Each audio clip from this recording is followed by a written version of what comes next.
कूटनीति का इतिहास जब लिखा जाएगा, इन तस्वीरों को बार बार उकेरा जाएगा। गुट निरपेक्ष नीति का चैंपियन भारत, युद्ध नहीं बुद्ध की नीति पर चलने वाला देश, दुनिया को राह दिखा रहा था। अमेरिका, ब्रिटेन, फ्रांस, इटली, रूस और चीन के नेता पीछे थे। हिंदुस्तान शांति का सूरज बनकर उभरा। दिल्ली में खत्म हुए G20 शिखर सम्मेलन का सार यही है। भारत ने ये दिखाया कि एक अकेला देश है जो कि इमर्जिंग मार्केट्स को साथ ला सकता है, डेवलप्ड कंट्रीज को साथ ला सकता है, रशिया, चाइना सबको साथ ला सकता है। ग्रोथ और डेवलपमेंट को सबसे आगे रखा है। हमने दिखाया कि मल्टीलैटरलिज्म आज की दुनिया में आवश्यक है और उसको हम आगे ले गए हैं। हमने ये दिखाया कि हम हमेशा वॉइस ऑफ ग्लोबल साउथ रहेंगे और डेवलपिंग कंट्रीज की भाषा बोलेंगे, वो हमने करके दिखाया। G20 की फाइनल मीटिंग के बीच सवाल बड़े थे। अमेरिका और रूस के टकराव को देखते हुए भारत का स्टैंड क्या रहेगा? यूक्रेन युद्ध के बीच ऐसा संदेश क्या हो जो सर्वमान्य हो, यूक्रेन की बात भी आ जाए और रूस भी मान जाए? सबसे पेचीदा सवाल यही था।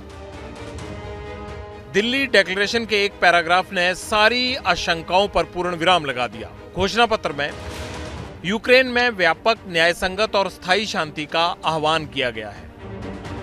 सदस्य देशों के इलाकों पर कब्जा करने के लिए ताकत के इस्तेमाल या किसी भी देश की क्षेत्रीय अखंडता के खिलाफ काम करने से बचने का आग्रह भी किया गया है। सबसे ज्यादा जोर इस बात पर था कि परमाणु हथियारों का इस्तेमाल या इन्हें चलाने की धमकी अस्वीकार्य होनी चाहिए।